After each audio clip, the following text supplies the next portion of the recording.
कविता प्रारंभ करते हैं।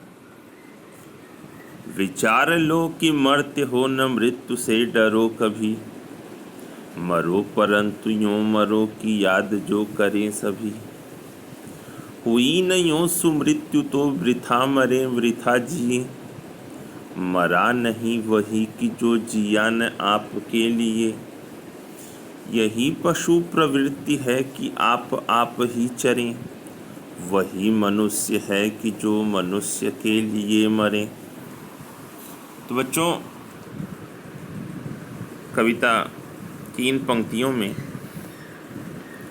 कुछ शब्द हैं, जैसे सुमृत्यु। सुमृत्यु का तात्पर्य होता है अच्छी मृत्यु। वृथा शब्द है, वृथा का मतलब होता है बेकार। मर्त्य शब्द का मतलब होता है मरणशील। और प्रवृत्ति जो शब्द है उसका मतलब होता है आदत। ओके, तो चलिए भावार्थ देखते हैं इन पंक्तियों का। विचार लो कि मरते हो न मृत्यु से डरो कभी। मतलब कवि कहते हैं कि विचार लो कि मरते हो, कि यह मान के चलना चाहिए हमें कि मनुष्य का जो जीवन है वह कैसा है, नश्वर है।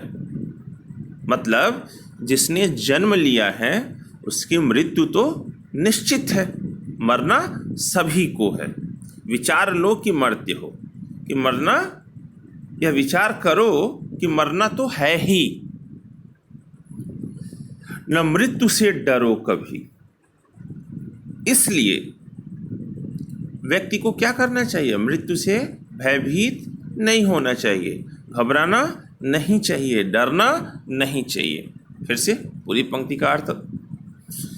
विचार लो कि मरते हो, व्यक्ति को यह मान के चलना चाहिए कि मृत्यु तो होनी निश्चित है।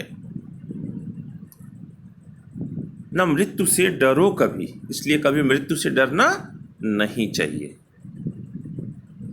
मरो परंतु यूं मरो की याद जो करे सभी।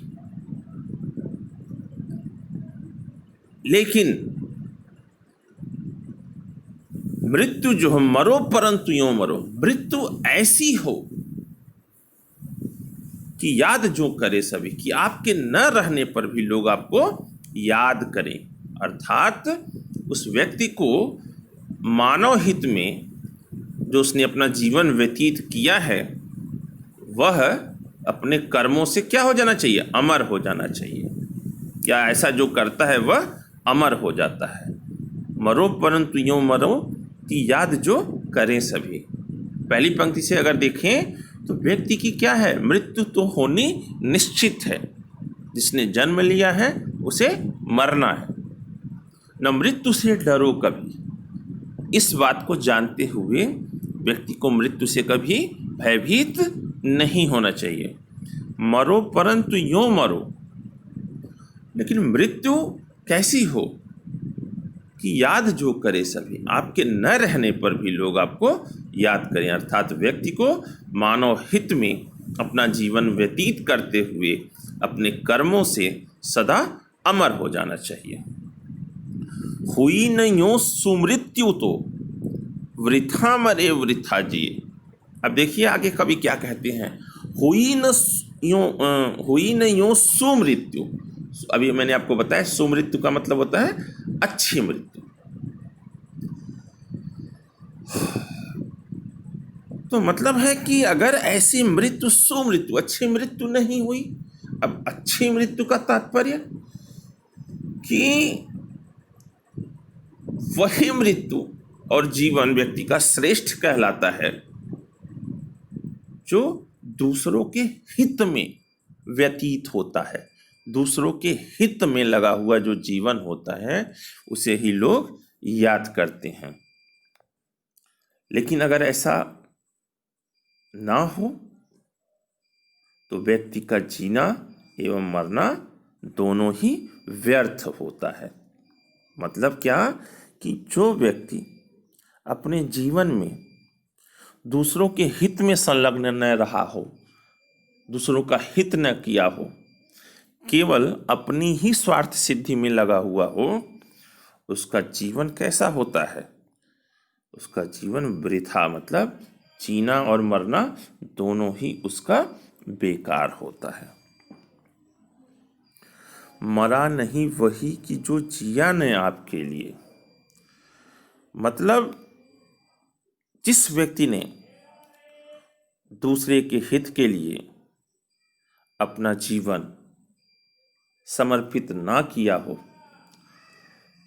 वह ऐसे व्यक्ति मरा नहीं कि वह मर कर भी नहीं मरते।